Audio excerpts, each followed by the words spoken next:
Hi, Netflix earnings are due later today. Several students asked several questions around Netflix. Let's get to them one by one.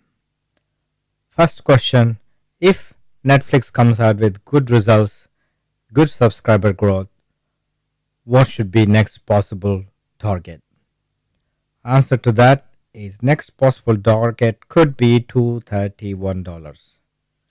The next question: if Netflix comes out with really bad results and bad subscriber figures, what should happen?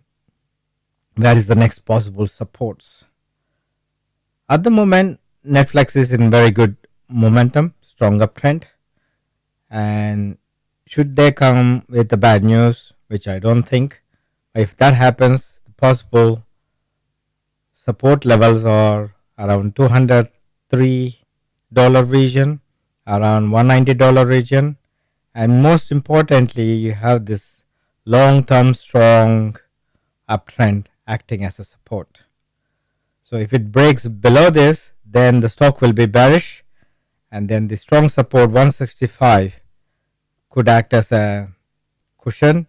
If that fails, then this stock is totally in bearish region. Hope that helps. Thanks. Bye for now.